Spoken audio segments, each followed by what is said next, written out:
નમસ્કાર મિત્રો, સ્વાગત છે તમારું અમારી યુટ્યુબ ચેનલમાં। તો મિત્રો, ઇન્ડિયન પોસ્ટ એટલે કે ભારતીય ટપાલ વિભાગ દ્વારા ગ્રામીણ ડાક સેવક એટલે કે જીડીએસ ની પોસ્ટ પર ભરતી જાહેર કરવામાં આવેલી છે। તો આ ભરતીમાં જાતે ઓનલાઈન અરજી ફોર્મ કેવી રીતે ભરી શકાય તેના વિશે આજના વિડીયોમાં આપણે માહિતી મેળવશું।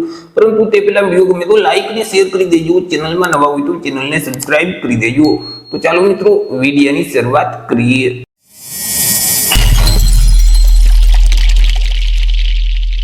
તો સૌથી પહેલા મિત્રો, તમારે તમારા મોબાઈલમાંથી અથવા તો લેપટોપ કે પીસીમાંથી કોઈ પણ એક ઇન્ટરનેટ બ્રાઉઝરને ઓપન કરવાનું રહેશે અને ત્યાં સર્ચ બોક્સમાં ટાઈપ કરવાનું રહેશે જીડીએસ। જેવું તમે જીડીએસ ટાઈપ કરી તમે તેને સર્ચ કરશો તો તમારી સામે આ મુજબની એક સ્ક્રીન ઓપન થઈ જશે કે જ્યાં ઇન્ડિયન પોસ્ટ જીડીએસ ની ઓફિશિયલ વેબસાઇટ તમને જોવા મળશે। સૌથી પહેલા ઇન્ડિયન પોસ્ટ જીડીએસ online.gov.in, તો તે વેબસાઇટ ઉપર તમારે ક્લિક કરી દેવાનું રહેશે। વેબસાઇટ ઉપર ક્લિક કરશો એટલે જીડીએસ નું જે પોર્ટલ છે તે પોર્ટલ ઓપન થઈ જશે, તમને આ મુજબની સ્ક્રીન જોવા મળશે। તો મિત્રો, આ જે ભરતી છે તેનું જો તમારે નોટિફિકેશન ડાઉનલોડ કરવું હોય તો અહીં તમને એક નોટિફિકેશનનો ઓપ્શન જોવા મળશે, તેના ઉપર તમે ક્લિક કરશો તો સબ મેનુમાં સૌથી પહેલા જે નોટિફિકેશનનો ઓપ્શન છે તેના ઉપર ક્લિક કરશો તો આ જે ભરતી છે તેની પીડીએફ ફાઇલ તમારા ડિવાઇસમાં ડાઉનલોડ થઈ જશે। મિત્રો, અહીં અરજી ફોર્મ ભરવા માટે સૌથી પહેલા તો તમારે રજીસ્ટ્રેશન કરવાનું રહેશે। રજીસ્ટ્રેશન કરવા માટે અહીં તમને રજીસ્ટ્રેશનનો ઓપ્શન જોવા મળશે, તેના ઉપર ક્લિક કરશો તો સબ મેનુ ઓપન થઈ જશે કે જેમાં સૌથી પહેલા રજીસ્ટ્રેશનનો ઓપ્શન જોવા મળે તેના ઉપર ક્લિક કરવાનું રહેશે। જેવું તમે તેના ઉપર ક્લિક કરશો એટલે ફરીથી આ મુજબની એક સ્ક્રીન ઓપન થઈ જશે, તમને એક રજીસ્ટ્રેશન ફોર્મ આપી દેવામાં આવશે, તે ફોર્મમાં તમામ માહિતી ભરવાની રહેશે કે જેમાં મિત્રો સૌથી પહેલા તો તમારે તમારો જે મોબાઈલ નંબર છે તે નંબર આ બોક્સમાં ટાઈપ કરી દેવાનું રહેશે અને વેલિડેટ મોબાઈલ નંબરના બટન ઉપર ક્લિક કરવાનું રહેશે, જેથી કરી તમે જે નંબર આપેલ છે તે નંબર ઉપર એક ઓટીપી જશે। તે મિત્રો અહીં ઓટીપી નું બોક્સ તમને આપવામાં આવશે, તેમાં ઓટીપી ટાઈપ કરી અને વેરીફાઈ ના બટન ઉપર ક્લિક કરશો તો મોબાઈલ નંબર વેરીફાઈ થઈ જશે। એવી જ રીતે તમારું ઈમેલ પણ વેરીફાઈ કરવાનું રહેશે, તમારું ઈમેલ આઈડી આ બોક્સમાં ટાઈપ કરી વેલિડેટ ઈમેલના બટન ઉપર ક્લિક કરશો તો તમે જે ઈમેલ આઈડી આપેલ છે તે આઈડી ઉપર એક ઓટીપી મોકલવામાં આવશે અને અહીં તમને એક ઓટીપી નું બોક્સ આપવામાં આવશે, તેમાં ઓટીપી ટાઈપ કરી વેલિડેટના બટન ઉપર ક્લિક કરશો તો ઈમેલ આઈડી પણ વેલિડેટ થઈ જશે। ત્યાર પછી ધોરણ 10 ની માર્કશીટમાં જેવી રીતે તમારું નામ છે એવી જ રીતે આખું નામ આ બોક્સમાં ટાઈપ કરી દેવાનું રહેશે। તમારા પિતાનું નામ અથવા તો તમારા માતાનું નામ આ બોક્સમાં ટાઈપ કરવાનું રહેશે। ત્યાર પછી મિત્રો, તમારી જે જન્મ તારીખ છે તે જન્મ તારીખ અહીંથી કેલેન્ડરમાંથી સિલેક્ટ કરી દેવાની રહેશે। તમારું જે જેન્ડર છે તે જેન્ડર મેલ, ફિમેલ કે ટ્રાન્સજેન્ડર અહીંથી સિલેક્ટ કરવાનું રહેશે। તમારી જે મિત્રો કેટેગરી છે તે કેટેગરી અહીંથી સિલેક્ટ કરવાની રહેશે। તમારી જે જાતિ છે તે જાતિ અહીંથી સિલેક્ટ કરી દેવાની રહેશે। ત્યાર પછી મિત્રો, તમે જે સેકન્ડરી સ્કૂલ એટલે કે મિત્રો તમે જે ધોરણ 10 ની પરીક્ષા પાસ કરેલ છે તે કયા સર્કલમાંથી કયા રાજ્યમાંથી પાસ કરેલ છે તે રાજ્યનું નામ અહીંથી સિલેક્ટ કરી દેવાનું રહેશે અને પાસિંગ વર્ષ છે તે અહીંથી સિલેક્ટ કરવાનું રહેશે। ત્યાર પછી મિત્રો, અહીં તમને એક સિક્યુરિટી કોડ એટલે કે કેપ્ચા કોડ જોવા મળશે, તે કોડ આ બોક્સમાં ટાઈપ કરી અને મિત્રો અહીં જે સબમિટ નું બટન છે તેના ઉપર ક્લિક કરવાનું રહેશે।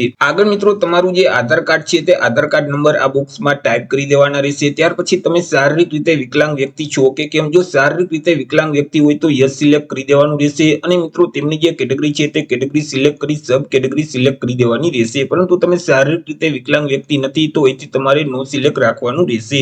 ત્યાર પછી સેકન્ડરી સ્કૂલ એટલે કે ધોરણ 10 ની પરીક્ષા તમે જે પાસ કરેલ છે તે કઈ લેંગ્વેજમાં પાસ કરેલ છે તે ભાષા અહીંથી સિલેક્ટ કરી દેવાની રહેશે।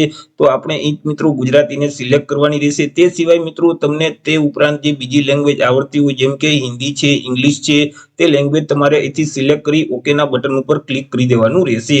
ત્યાર પછી મિત્રો, તમે હાલ અત્યારે કોઈ પણ જગ્યાએ જોબ કરો છો કે કેમ, જો હાલ અત્યારે તમે કોઈ પણ જગ્યાએ નોકરી કરતા હોય તો યસ સિલેક્ટ કરવાનું રહેશે અને તેનું એનઓસી સર્ટી તમારી પાસે છે કે કેમ, જો એનઓસી સર્ટી હોય તો યસ સિલેક્ટ કરવાનું, નહીતર નો સિલેક્ટ કરી દેવાનું રહેશે। પરંતુ હાલ અત્યારે તમે કોઈ પણ જગ્યાએ જોબ નથી કરતા તો અહીંથી તમારે નો સિલેક્ટ જ રાખવાનું રહેશે। ત્યાર પછી મિત્રો, આગળ તમારે ફોટો અને સિગ્નેચર અપલોડ કરવાના રહેશે। સૌથી પહેલા પાસપોર્ટ સાઇઝનો ફોટોગ્રાફ અપલોડ કરવાનો રહેશે, પરંતુ તમે જે ફાઇલ અપલોડ કરો છો તે ફાઇલનું ફોર્મેટ જેપીજી ફોર્મેટ જ હોવું જોઈએ। ફાઇલની જે સાઇઝ છે તે વધુમાં વધુ 50 KB સુધી હોવી જોઈએ। અહીં મિત્રો જે ચોઈસ ફાઇલનું બટન છે તેના ઉપર ક્લિક કરશો તો ડિવાઇસ ઓપન થઈ જશે કે જ્યાં તમે સ્કેન કરેલો તાજેતરનો પાસપોર્ટ સાઇઝનો ફોટોગ્રાફ રાખેલ છે તેને સિલેક્ટ કરશો તો અહીં ફોટોગ્રાફ અપલોડ થઈ જશે। એવી જ રીતે નીચે તમારે સિગ્નેચર અપલોડ કરવાની રહેશે।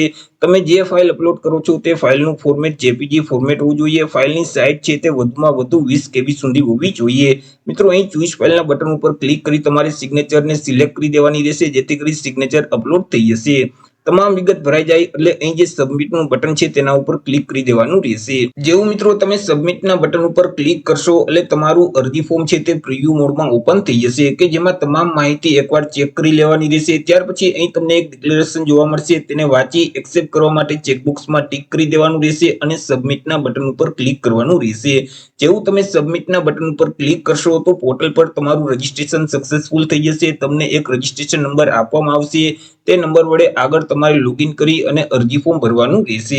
અરજી ફોર્મ ભરવા માટે ફરીથી તમારે હોમ સ્ક્રીન ઉપર આવી જવાનું રહેશે અને અહીં તમને એપ્લાય ઓનલાઈન નો ઓપ્શન જોવા મળશે, તેના ઉપર ક્લિક કરશો તો સબ મેનુ ઓપન થઈ જશે કે જેમાં સૌથી પહેલા એપ્લાય નું જે બટન છે તેના ઉપર ક્લિક કરવાનું રહેશે, જેથી કરી આ મુજબની એક સ્ક્રીન ઓપન થઈ જશે।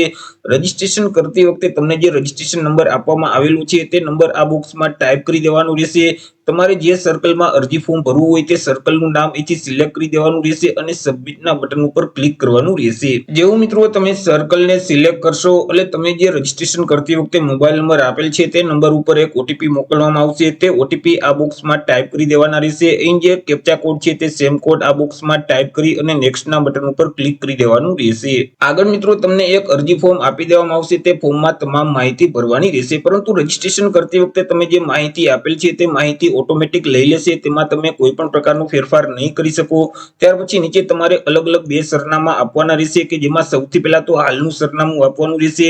મિત્રો અહીં હાલના સરનામામાં તમારા જે ઘર નંબર અથવા એપાર્ટમેન્ટ નંબર છે તે નંબર આ બોક્સમાં ટાઈપ કરી દેવાના રહેશે। શેરીનું નામ અહીં ટાઈપ કરવાનું રહેશે, ગામ અથવા તો શહેરનું નામ ટાઈપ કરી તમારા જિલ્લાનું નામ આ બોક્સમાં ટાઈપ કરી દેવાનું રહેશે અને એરિયાના પિનકોડ નંબર ટાઈપ કરવાના રહેશે।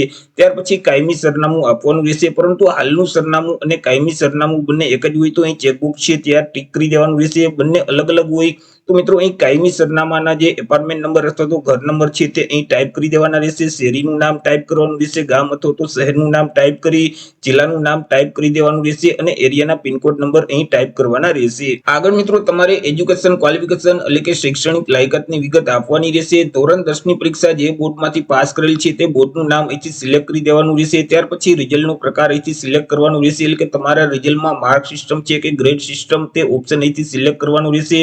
ત્યાર પછી તમામ વિષયના માર્ક છે તે અહીં આપવાના રહેશે। સૌથી પહેલા તો મિત્રો અહીં જે વિજ્ઞાન અને ટેકનોલોજીના માર્ક છે તે માર્ક આ બોક્સમાં ટાઈપ કરી દેવાના રહેશે। ત્યાર પછી મિત્રો સોશિયલ સાયન્સ એટલે કે સામાજિક વિજ્ઞાનના માર્ક અહીં ટાઈપ કરવાના રહેશે। ગણિતના જે માર્ક છે તે આ બોક્સમાં ટાઈપ કરવાના રહેશે। ત્યાર પછી મિત્રો અહીંથી તમારે જે સબ્જેક્ટ લાગુ પડતા હોય તે સબ્જેક્ટ એક એક સિલેક્ટ કરી અને તેમના માર્ક છે તે અહીં ટાઈપ કરતું જવાના રહેશે। ત્યાર પછી તમામ માહિતી ભરાઈ જાય એટલે સેવ એન્ડ કન્ટિન્યુ જે બટન છે તેના ઉપર ક્લિક કરી દેવાનું રહેશે। જેવું મિત્રો તમે સેવ એન્ડ કન્ટિન્યુ ના બટન ઉપર ક્લિક કરશો તો ફરીથી આ મુજબની એક સ્ક્રીન ઓપન થઈ જશે કે જ્યાં મિત્રો તમારે જે ડિવિઝનમાં અરજી ફોર્મ ભરવું હોય તે ડિવિઝનનું નામ અહીંથી સિલેક્ટ કરી દેવાનું રહેશે। માનો કે મારે જામનગર ડિવિઝનમાં અરજી ફોર્મ ભરવું છે તો હું જામનગર ડિવિઝન સિલેક્ટ કરી દઈશ। ત્યાર પછી તમે જે ડિવિઝન સિલેક્ટ કરશો એટલે તેમાં મિત્રો જેટલી પોસ્ટ ઓફિસમાં જગ્યાઓ ખાલી છે તેનું એક લિસ્ટ ઓપન થઈ જશે। તેમાંથી મિત્રો તમારી પસંદગી મુજબ તમારે ક્રમ છે તે આપવાનો રહેશે। માની લ્યો કે અહીં જે ચાવડા પોસ્ટ ઓફિસ છે મારી પહેલી પસંદગી તે છે, તો તેની સામે જે અહીં બોક્સ છે તેમાં હું મિત્રો એક ટાઈપ કરી દઈશ। ત્યાર પછી મિત્રો મારી જે બીજી પસંદગીની ઓફિસ છે પોસ્ટ ઓફિસ તે બેડ છે, તો તેની સામેનું જે બોક્સ છે ત્યાં હું 2 ટાઈપ કરી દઈશ। એવી જ રીતે મિત્રો તમારે તમારી પસંદગી મુજબની જે પોસ્ટ ઓફિસ છે તેને તમારે ક્રમ છે તે આપી દેવાનો રહેશે। ત્યાર પછી નીચે સ્ક્રોલ કરશો તો અહીં તમને એક ડિક્લેરેશન જોવા મળશે, તેને વાંચી એક્સેપ્ટ કરવા માટે ચેકબોક્સમાં ટિક કરી દેવાનું રહેશે અને સેવ એન્ડ પ્રોસીડના બટન ઉપર ક્લિક કરવાનું રહેશે। જેવું મિત્રો તમે સેવ એન્ડ પ્રોસીડના બટન ઉપર ક્લિક કરશો એટલે સામાન્ય ઈડબ્લ્યુએસ અને ઓબીસી કેટેગરીના જે પુરુષ ઉમેદવાર છે તેઓએ ₹100 ઓનલાઈન અરજી ફી ભરવાની રહેશે। અરજી ફી ભરી દેશો એટલે તમારું ફોર્મ છે તે ફાઇનલી સબમિટ થઈ જશે, તમે પ્રિન્ટ કાઢી શકશો। તે સિવાય બાકી જે તમામ ઉમેદવાર છે તેઓનું ફોર્મ છે તે ઓટોમેટિક સબમિટ થઈ જશે અને તેઓ પોતાના ફોર્મની પ્રિન્ટ છે તે મેળવી શકશે। તો આવી રીતે મિત્રો તમે જે જીડીએસ ની પોસ્ટ પર ભરતી જાહેર કરવામાં આવેલી છે તેમાં તમે જાતે જ ઓનલાઈન અરજી ફોર્મ ભરી શકો છો। તો આશા રાખું છું વિડીયો પસંદ પડ્યો હશે। વિડીયો પસંદ પડ્યો હોય તો લાઈક અને શેર કરી દેજો। ચેનલમાં નવા હોય તો ચેનલને સબસ્ક્રાઇબ કરી દેજો। ફરી મળીશું એક નવા ટોપિક સાથે એક નવા જ વિડીયોમાં। ત્યાં સુધી જય હિન્દ, વંદે માતરમ।